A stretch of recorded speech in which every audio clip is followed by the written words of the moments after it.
Hey everybody. Hey everybody. It's Julia Roginski. I am here with my friend Joe Walsh. Joe, something you said today, I think on Twitter or Blue Sky or somewhere that I read that has just stuck with me so much. First of all, thank you for being here. Julie, it's so good to be with you. I'm a huge fan of you. I love your voice. You're the best. Thank you. Thanks. But I'm kind of bummed today, and I know you are too. And there's something that you said that it's just stayed with me because it's so true. And only you could say that, or not only you, but anybody who's been a Republican can say that, which is that when you were a Republican member of the House, you guys would make fun of Democrats behind the scenes because you knew they'd always cave, right? Is that true? And Julie, this isn't a surprise to you. But yes, and it is great to be with you. In my old Republican days, whenever we would get together privately, on the floor, off the floor, out having a beer somewhere, we would always privately laugh at Democrats because we knew they would never fucking go to the mat to win. Every time. We knew, and we'd say things like, well, we'll be fine because Democrats never bring a knife to a knife fight. We knew, Julie, like Democrats would never fight to the death politically. And Republicans still believe that. And my God, what happened last night just proved that again. I mean, I don't even know what to say because it's so upsetting. Well, I want to ask you a question because you're one of the smartest, toughest people I know, and you love not the party, but you love what you believe in. Like, how could you spin it in? Could you spin it in that they did the right thing? I've been struggling, but I can't. You know what? You have a bunch of guys who worked in Washington. I saw today, really never Trumper guys, spinning this as saying Democrats need to take the win. They brought attention to this matter and yada, yada. You know, my attitude is we're not in a fucking debate club, Joe. Mm-hmm. Like, I don't need to bring attention to a matter. There are people whose healthcare premiums are about to go up by thousands, if not tens of thousands of dollars a year. And these are the very same people who just fought against Obamacare back in the day. I know you did too, but I think hopefully you understand what this will mean for people who are paying tremendous amounts of money out of pocket now. Like, Obamacare is here, right? Like, it's here. It's broadly popular. And Julie, look, the dirty little secret, all of us who fought Obamacare, we've never had another plan. So let's make that really clear. They don't have a plan. Yeah, of course not. And they keep, and then it's the same shit every time where they're like, we're going to pull, it's going to be okay. We're going to pull this, this rabbit out of a hat. And we're going to, this is going to be it. This is the time that we're going to talk about healthcare. Just open the government up and then we'll have a discussion about healthcare. And every time these guys fall for it. Like, they haven't had a plan on Obamacare since Obamacare. That was in 2009. It's been 16 years? Yeah. 16 years, right? And there's still no plan. And yet now they're like, oh, just reopen the government and we'll talk about healthcare. No, you're not. No, you're not. Because if you had a plan, you would have passed it. You would have passed it. Republicans had control of everything the last time and the time before that and the time before that. And there's never been a plan, ever. I went to bed last night thinking that, like, Democratic voters and all the resistance folks and the grassroots folks, from the time Trump got sworn in, we've all just had one demand of the party: just fucking fight. Yeah. Just fight. Like, day after day, week after week, month after month. That's all we've been telling the Schumers, the Hakeem Jeffries of the world, the party establishment. Just fight. Meet this fucking moment. And again, Julie, I say this as a former Republican. This ain't your mama and dad's Republican Party. This is, understand what you're up against. And Julie, for some reason, the party, not the voters, the party just doesn't understand that. I don't get it. I mean, legitimately, I don't get it because it's not complicated. It's not complicated. And the part that kills me is your former senator, Dick Durbin, this number 2 guy in the United States Senate, goes out yesterday and I don't have the clip, I wish I did, goes out yesterday and says, and I'm actually quoting here, you just don't we being the rest of us, you, me, everybody watching right now, just don't understand how the Senate works. Mm-hmm. Did the Senate, well, first of all, you and I both know how the Senate worked. I worked there and you served in the House, so I think we get it. But even if you never served a day on Capitol Hill in your life, did something change about how the Senate worked from 40 days ago to how it works now, that suddenly Dick Durbin is singing a different tune? Like, what the hell kind of statement is that? It's like, and by the way, Dick Durbin, good guy. I'm glad he's not going to run again. But it's like their fear of a shutdown and their protection of the institution, like, just finally overcame the anger, which should carry the day, the anger about what my former party is doing. These 8, and by the way, Julie, it was a lot more than 8 Democratic senators. Oh my God, of course it was. Please. Ready to pull the plug, right? Schumer being one of them. It's just, they're institutionalists. It's like somebody came out earlier this morning and said, see, it's the centrists. The centrists suck. Fuck that. No, this is not progressive versus centrist. This is establishment versus fighters. Institutionalists versus populist fighters who understand what we're up against.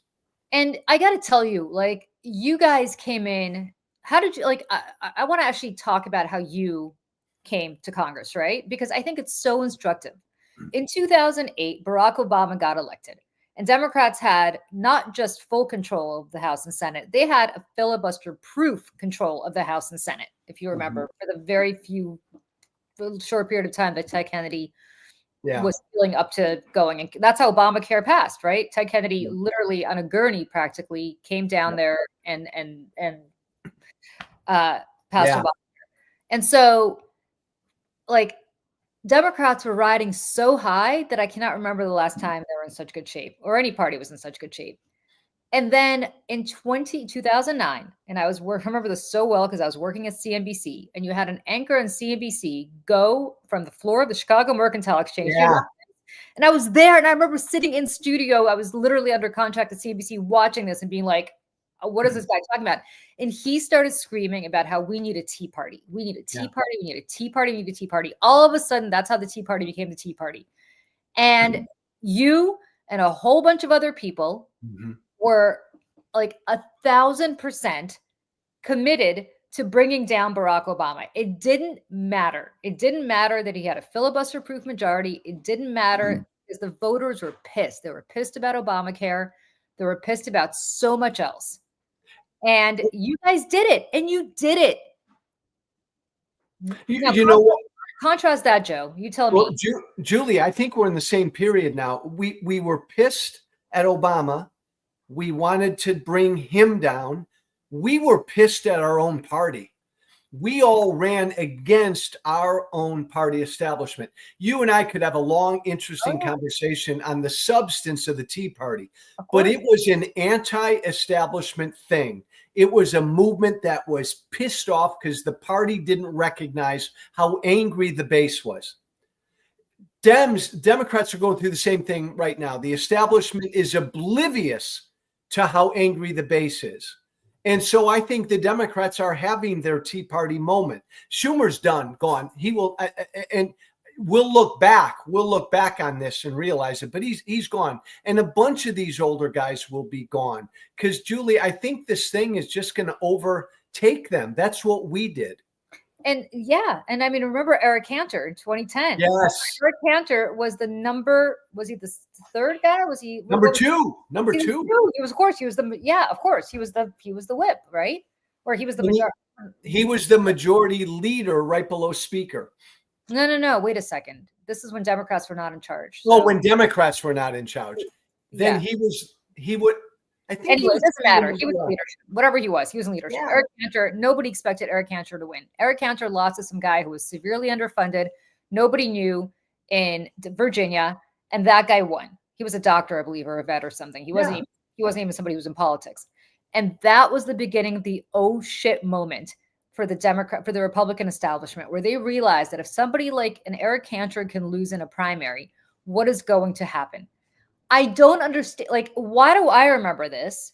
And why do leaders on Capitol Hill who are Democrats not remember this? Why do I see what happened with Zora Mondani versus Andrew Cuomo, but nobody in Washington does? Now they're going to sit there and say, like Chuck Schumer, oh, well, that's because Cuomo had all of these personal problems and everybody hated Cuomo and the women and yada, yada. Maybe it's also because Cuomo has repeatedly been the establishment guy, and also because he got endorsed by Donald Trump, which wasn't really help. But you have, and I guess they're grasping at the fact that Mikey Sherrill won and Abigail Spanberger won, and that's why. But listen, they won because of this broad anger. Yeah. At Democrats, and Democrats might win next year. I'm not suggesting Democrats are not going to be in the majority next year. They very well could be, but which Democrats are going to be in the majority, A, and B, more relevantly, you can't just be the anti-Trump party. You got to actually stand for something. Like, oh, I don't know, giving healthcare to people who are about to lose it. So here's the problem, Julie. And by the way, John Boehner, when he became speaker because of us, I remember him telling us that this thing was going to overtake him. Like, Boehner recognized it. I always loved him for that. Here's the thing. Democrats are falling back into the trap that because Trump is so bad, maybe they don't have to do much. Like Julie, we saw it last week, right? All of us, we'd strip naked and crawl across broken glass for miles to vote against Trump. I don't think what Democrats did last night will hurt midterms at all. It's just going to increase the anger of the base at their party. So when they do win in 26, when we win, I think establishment Dems are just going to be tossed aside. Are you sorry you switched parties after you saw what you saw yesterday? Seriously, like, are you like rethinking your decision to join this party? I do every day. And I got to be honest, I was really bummed out last night because, Julie, I don't know about you. I thought after Tuesday, like the momentum was, but I thought we were like just gonna, and to see them cave this quickly, again, it goes back to the conversations I used to have with my Republican buddies back in the day. Democrats aren't going to fight. And so I began to worry about that again last night. Because for better or for worse, I'm a fighter, and I don't want to be in a party that won't fight. I don't. It's part of why I became a Democrat, is to help show Democrats how to fight. My God, they had the perfect fucking opportunity last night. Yeah. Trump's getting pounded. You know this. Republicans privately were scared to death of this shutdown because they're getting beaten up. Do you still talk to your former colleagues on the Republican side down there? Rarely. It stopped a few years ago. I used to all the time, but not much anymore. But do you get any intel on like where they were last week? Were they kind of getting apprehensive, or were they just like we're more scared of Trump than we are of the voters? Like, what were they thinking, do you think? To a man and a woman, they knew they were going to get beat up politically last Tuesday. They knew it was going to be bad. Right. But they're still in the place where they can't blame Trump. I had a couple of them tell me privately, of course, this is a reaction to Trump. Look what he's doing with ICE. And they're very nervous about what ICE is doing. Many Republicans are. They won't say that publicly. They know that's a bad issue for them, but they're not going to blame Trump. But they are very nervous privately. And that's what's so frustrating about what the Democrats did. Let them off the hook. It's very interesting. You look at New Jersey last year, right? And Trump came within 5 points of winning New Jersey, which is, I think the last time a Republican won New Jersey was George Herbert Walker Bush in 1988. So it's been a long time.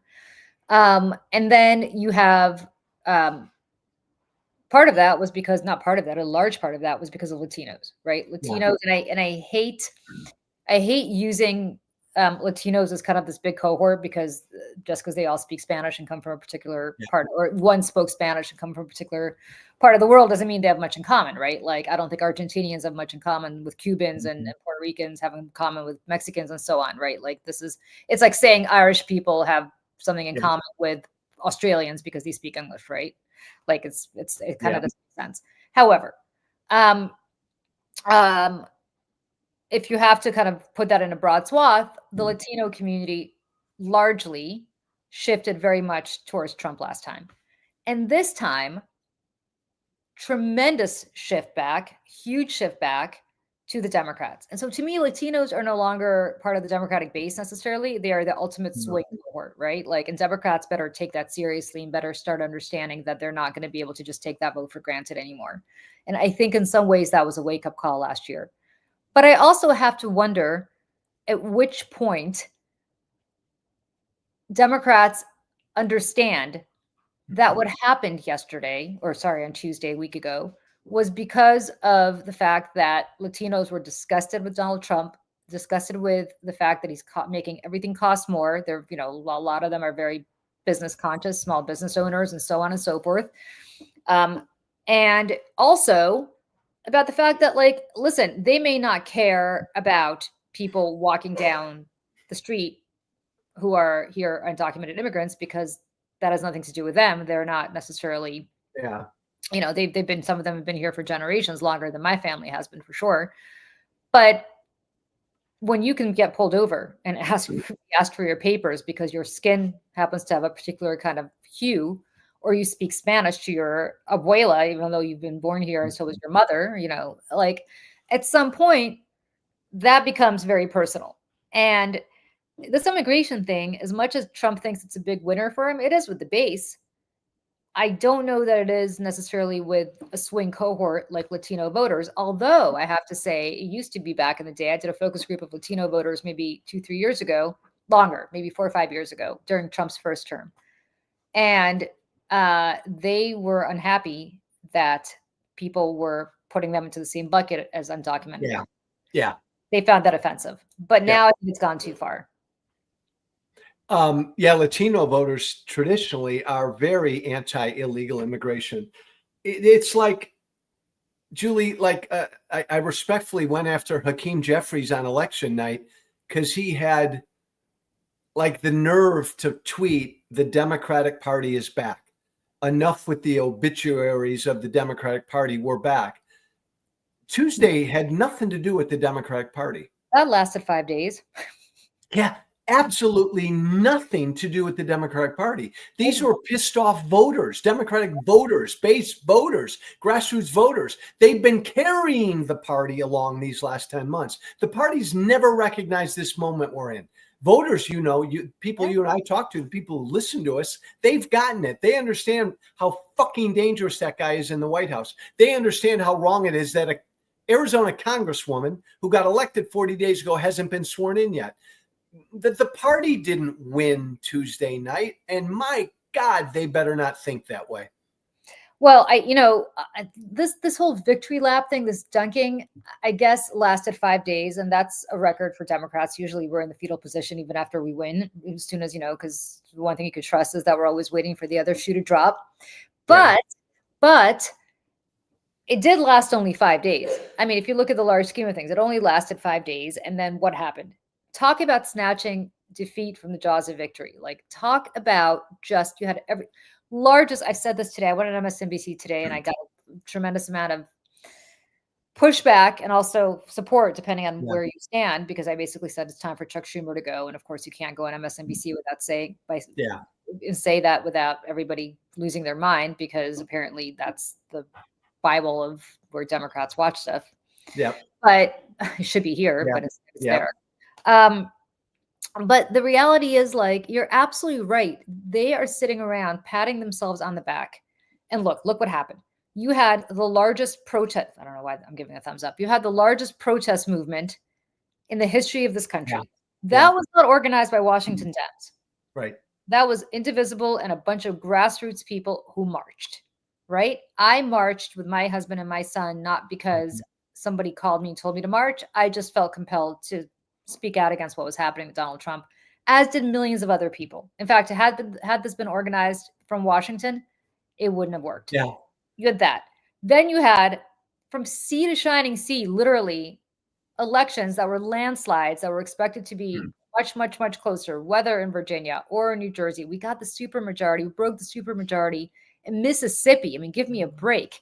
In Georgia, we won 3 statewide, state-level seats that had not been Democratic in 22 years, and I could keep going state by state. Nobody anticipated that the California Prop 50 referendum was going to be a landslide the way it was. Yeah. That was all because of Trump. That was all because of Trump. And then the third thing that happened, obviously, is that poll after poll was showing that the ownership of the shutdown was being borne by Trump and the Republican Party. So all the Democrats had to do was literally sit down, shut up, and let things play out. But they just couldn't. And what pisses me off, and you touched on this earlier, is it's anybody who's not up next year. Those were the 8 that did this, right? Yeah. The ones who are either retiring, like Gene Shaheen and Dick Durbin, or the ones who are not up until 30 or 32 or whenever they're not up. The vast majority of people, per the exit polls, who voted last Tuesday are pissed off at both parties. The vast majority of people are displeased with both parties. Now, most of those voters voted for the Democratic Party, but they're pissed off at both parties. You and I campaigned my ass off for Kamala Harris last year. And everybody said the same thing to me. Yeah, Joe, Trump's an asshole, but the Democrats look down on me. They're elitist, all of that. That's still there. It's like nobody's voting affirmatively yet for this party. And the party, again, we've been living without a Congress. We've been living without a House of Representatives. These are not normal times. I don't want Democrats to act, Senate Democrats, like these are normal times. They're not. And those 8 senators voted last night like these were normal times. It's just fundamentally wrong. Well, and then speaking of elitists, to have the number 2 ranking Democrat in the Senate, who, by the way, is not an elitist. Dick Durbin's from Chicago. Yeah. He's whatever. He's like a normal guy. Suddenly start lecturing the rest of us on how we don't get what it's like to be a senator and what the Senate is like. Like, talk about condescending. He's an institutionalist, Julie. He's an institutionalist. Yeah. And you know what? The institution is broken. I served in that institution. You served in that institution. When we served in that institution, you on the House side, me on the Senate side, obviously remember I was staff, but nevertheless, those days are gone. I mean, I've told the story of, I don't know if I ever told you this story, but I've once in a while alluded to this story. I don't know if people have heard it who are watching the show. I was in Washington on 9/11 and I was in the Senate, and the senator I worked for apparently decided he and I had a mutual like murder-suicide pact because everybody else got to go home, but I had to stay on the Hill with him after those planes hit. The plane hit the Pentagon. And so he said to me, "You're staying with me today." And I said, "Okay, fine." And we were evacuated with the rest of the Senate to the Capitol Police Headquarters, which you know where that is, right? Yeah. And I spent the day with the Senate.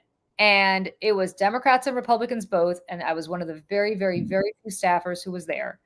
And there was no press and very little staff. So you got to see these guys in their state of nature. It was really like a very interesting experiment to see what these guys were like in a really tense, awful, unprecedented situation, a national emergency. And without the president being around, or leadership got evacuated very quickly. So it was really the rank and file.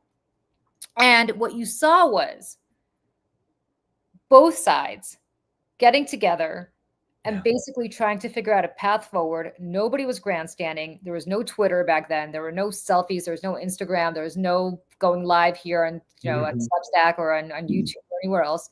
So we were all kind of left to our own devices. And what you saw was all of them getting together and trying to figure out what the best course of action was for the country. Yeah. Nobody's running around blaming George Bush for missing the boat. That would come later. Nobody's running around blaming Democrats for, Bill Clinton not getting Osama bin Laden earlier. People were literally just sitting around figuring out among themselves who was going to be their emissary to talk to leadership, right? And in that case, leadership was, they decided that it was going to be Joe Lieberman. Both Republicans and Democrats decided Joe Lieberman was going to be their guy who was going to be on the phone to Trent Lott and Tom Daschle.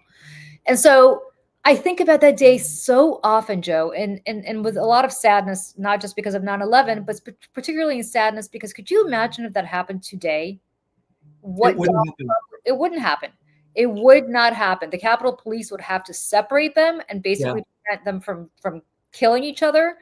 And you'd have assholes on the right tweeting about how this is Donald Trump's fault, Donald Trump tweeting this is Democrats' fault, Democrats on the left saying this is Donald Trump's fault. Like it would be a disaster. And that's why I say that the institution is finished. It's over. It wasn't necessarily killed by Donald Trump, although he had a lot to do with it. It was killed by social media and partisan television networks. Back in 2001, Fox News was only 4 years old at the time, 5 years old at the time. MSNBC also. CNN was certainly not what CNN is today. You didn't have any of this. You didn't have anybody speaking straight to camera, or you couldn't even call. I couldn't even call my mom to tell her I was alive because it was impossible to get a phone line out.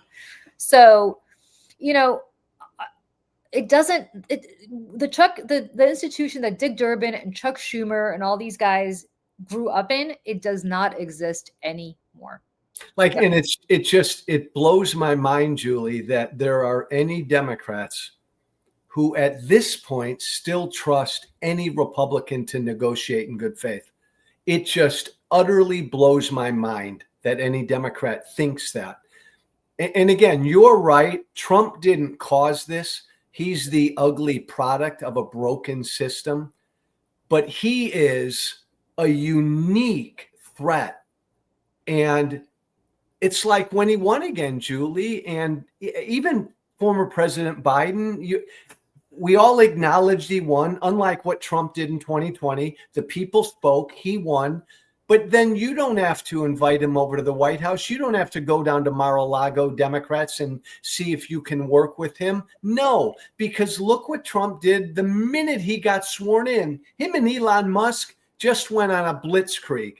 And like Democrats were caught flat-footed. Trump told us what he was going to do. He pardoned his co-conspirators last night, his January 6th co-conspirators. You can't negotiate with a person like this. Listen, I mean, he didn't even pardon them because it actually merited a pardon, since none of them were charged. They weren't charged. I'm sorry, commuted their sentences. No, my point is, I mean, they weren't even charged at the federal level. So it's all it's all performance art, and it's bullshit. Yes. It was to stick it to the Dems. Yeah. It was to send a message to others who would break the law on his behalf that it didn't matter. Right. And I think that's the problem, right? What is so problematic about all of this is that you have a guy who's all about performance art. He doesn't care. He doesn't care. And he's made the Republican Party that much crueler because he doesn't care. Right. And Julie, a party, hello, my Democratic colleagues, a party, the Republican Party, that is utterly beholden to him. So even good guys in the House and the Senate on the Republican side, you cannot depend on or count on or deal with right now. You just can't. You have to beat them. You have to fight them. And Democrats this week, we've had Republicans on the ropes, and you let them off. Yeah. On the ropes. I mean, I don't get it. I just don't get it, because what was all this for? Like, there are people, like, who should be really pissed off more than you and I, because luckily you and I are not relying on paychecks from the federal government. The people who haven't been paid in weeks because this government was shut down. The people who haven't been able to get on a flight because this government was shut down. The people who were laid off, because this government was shut down. And after all of that, I was effectively told by Dick Durbin and by these other people today that all of that was for nothing. All of these people were told that all of this was for nothing. It's from Durbin and the institutionalists. It's just a fear. The government cannot be shut down. It's a fear. It's the protection of the government, the institution. And that just overtook them, because you and I know, again, it was a lot more than just those 8 Democrats who voted yes.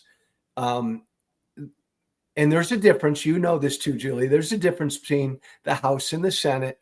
Senators do feel like they're special kind of animals. They're different. They're better than those folks in the House. And even Julie, even they held a press conference and they're trying to explain why they did what they did. I mean, they did more damage to themselves. And then Angus King said, standing up to Donald Trump isn't working. Standing up to Donald Trump isn't working, he said. I mean, I made this analogy this morning, but I'll make it again. Could you imagine Winston Churchill? This is a crazy analogy because can you imagine Winston Churchill watching the Germans blitz the shit out of the East End in London, saying, you know what? It's standing up to Adolf Hitler is just not working. So why don't we just cut a deal? Like, what are we talking about here? You became a Democrat. You have some very specific, I think, policy views that probably don't align with the Democratic Party, right? Exactly. Yes. But you became a Democrat because there's something more important than your views on tax rates or even, I don't know where you are on abortion, but things that normally would make you a Republican, right? And that is autocracy and that is democracy. Amen. That is why Liz Cheney, all of these people spoke out against the party to which they belong their entire life because something greater is at stake than this. And you put everything on my policy beliefs on a shelf for a while. Yeah. I know. And I cannot even imagine how difficult that must be because I can only imagine if the roles were reversed and I had to support if I want to pick one out, right? A pro-life,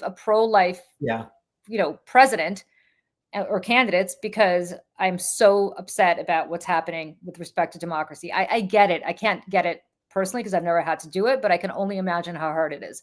And yet you did it because something is at stake that's really important. And here you have Angus King, who is in a safe seat in Maine. He's not going to be primary because he's not a Democrat. He's an independent, and he's going to be there for life if he wants, because he's able to pull from both sides, and he's in a good place. Why? Hey, Julie, because you got a promise that there might be a vote in December on the Obamacare subsidies. Mike Johnson's going to do that? Like the guy that still hasn't sworn in a member of Congress? Come on. Yeah. I mean, what are we doing here? Like, what are we doing here and why are we here? And I don't understand Jean Shaheen, you're leaving. Why do you care? Her own daughter, who's running for something, I forgot what, state senate, maybe Congress. I don't know what her daughter is. A congressional seat. Right? Yeah. So I think her daughter, Stephanie. Yes, you're right. She's running for New Hampshire 1, I think. Yeah. She came out against her own mother. Yeah. By the way, Julie, there were some good, brave Democrats, like John Ossoff down in Georgia, in a tough election this year. Yeah. No, did the right thing. Ossoff did the right. I mean, a lot of them did the right thing, right? A lot of them did the right thing. And you've got these two members of the Senate from Nevada. I hope and I pray, and I said this morning, and I really mean this, that there is a good Latina croupier working at Bellagio who wants to primary one of them in a couple years. It's not going to be next year because, of course, they're not up. But, it's that kind of craven bullshit that's just like, why? Why are you telling people in Nevada that you're going to lower their healthcare costs? You're going to fight like hell to the death to make sure that they can afford their premiums. Oh, never mind. And meanwhile, again, if you're the senator from Virginia, why did all these people who live in Nova in Northern Virginia, why did they just miss their paychecks for the last 40 days? I'm watching the same movie I was in 10 to 12 years ago.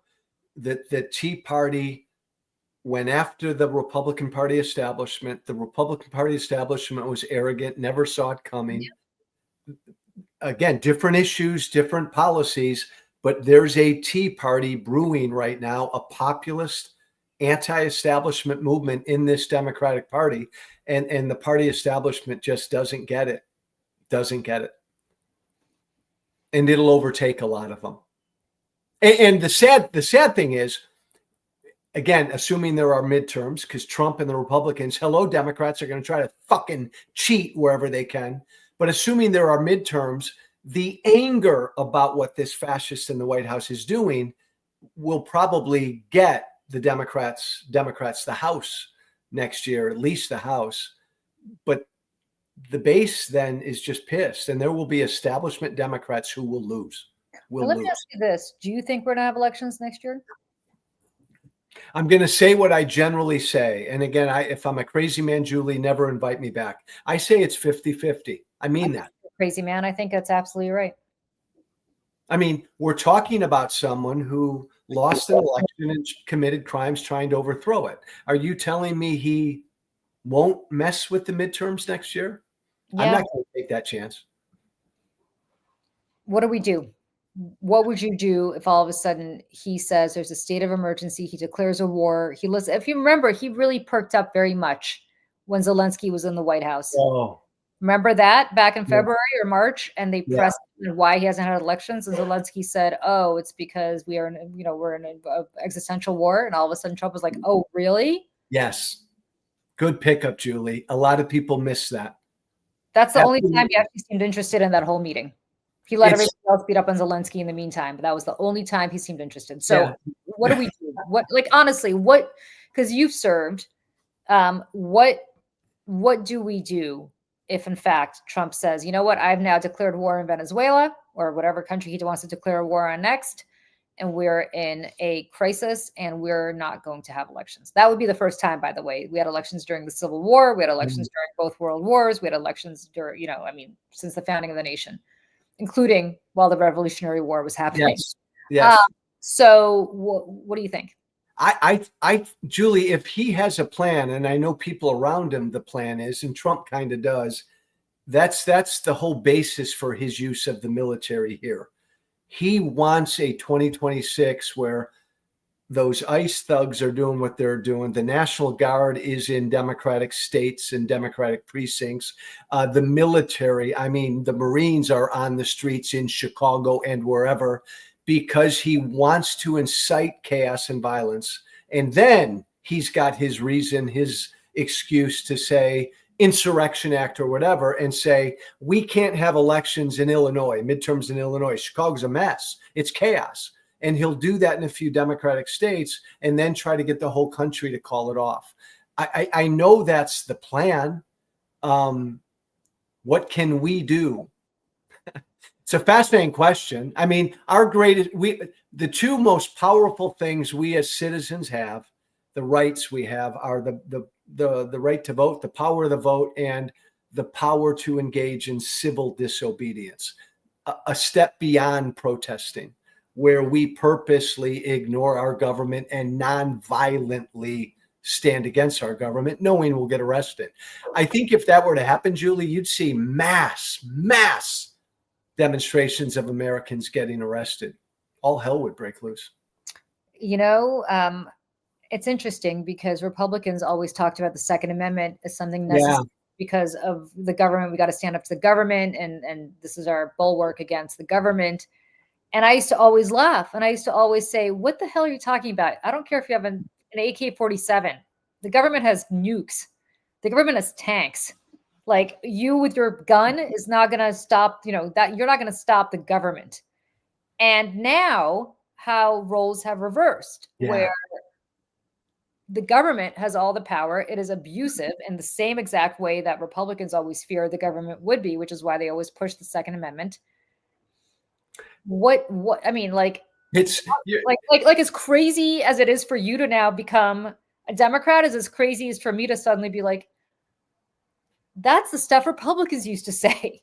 And saying it. And Julie, to your point, don't get mad at me. I can remember huddling with Jim Jordan and other Freedom Caucus. I wouldn't say huddling and Jim Jordan in the same sentence. I love setting you up for stuff like that. That was not a tough one, my friend, but go ahead. And we Freedom Caucus guys would say, man, Obama, man, he's like becoming a tyrant with all these executive orders. Big government, man. This is why we've got our guns. We got to protect ourselves against the very fucking thing that we feared is in the White House now, an actual tyrant. And yet Jim Jordan, none of these Republicans anymore talk about our Second Amendment rights against government tyranny when it's here. It's actually here. Let me ask you here, Liz. Does Jim Jordan actually believe what he believes, or you think he's just totally an opportunist? Like, does he actually believe, does he have a core set of beliefs about this? Like, we should stand up to tyranny irrespective of who it is? Or is he just a party guy where you just ignore if it's not your party? So every one of my former colleagues is different. Here's what I'd say about Jordan. For Jim Jordan, you, Julie, are the enemy. You are evil. The Democrats are communists. They're evil. This is what he's always said to me. So it doesn't matter what our side's doing, Julie. We have to defeat them because Democrats are evil. That's what Jim Jordan believes. Jordan didn't like Trump from the beginning, but Jim Jordan would say to me, Joe, I know he's flawed, man. I know, but they're evil, Joe. They're evil. That's how Jordan thinks. So it's like an ends justify the means thing, right? Completely. Like, yeah, completely. Interesting. You know, what I kind of find interesting is that I think more and more you're going to see that from the Democrats too, because as much as we're sitting here dunking in the institutionalists, the institutions no longer hold. It just becomes a question of my side good, your side bad, your side so bad that my side can do whatever it wants just to make sure that your side doesn't win. And, you know, I don't know how that ends. I don't know how that ends because eventually I think Democrats will figure out how to play this game. It'll be after Chuck Schumer's gone and certainly Durbin's leaving and so on. But, you know, look, Maine, speaking of Angus King, Maine to me is really interesting because you've got Graham Plattner, who's got literally a Nazi tattoo on his chest, an SS tattoo on his chest, which he claims that he was not aware for the last 18 years, I guess was never curious enough to find out what that tattoo meant. Yeah. And then you've got Janet Mills, who is a sitting governor and a popular governor, and she's a little on the older side, but it strikes me that Plattner is going to win. I mean, I don't know what's going to happen next year, but if the election were held today, I think Plattner would win. So you remember, Julie, part of what went on with the Tea Party too was a lot of flawed candidates won nominations. Yeah. And they didn't win the generals. That went along with the Tea Party as well. Remember the witch from Delaware? I'm not a witch. I was going to say that. I'm not a witch. Connecticut, right? What was No, Delaware. She was in Delaware. Yeah. I mean, and look, I think the average Democratic grassroots primary voter doesn't give a fuck about what anybody's done. And so that'll play to Plattner's advantage. But Janet Mills is a badass and she's tough and she went after Trump. I still think she's got a shot at winning that. No, maybe. But my point is, let's assume that Graham Plattner wins, right? Let's assume that he wins, and let's assume that he beats Susan Collins because people are just sick to death of the whole like, I'm concerned and I'm this and I'm that. Like, you know, who likes Susan Collins anymore? So, you know, you're about to have a bunch of guys who are going to go to Washington who owe nothing to anybody. Right? They're not going to owe it to the DSCC that wasn't behind them. They're not going to owe it to the establishment that mentored them. You're going to have a bunch of John Fettermans, right? Except that unlike John Fetterman, presumably they'll be more in the Bernie Sanders mold. It's just owe anybody jack, but not as personally flawed, you know, but much more personally flawed than Bernie Sanders. And I don't mean to pick on Plattner other than he's got a big old Nazi tattoo on his chest and I don't like that.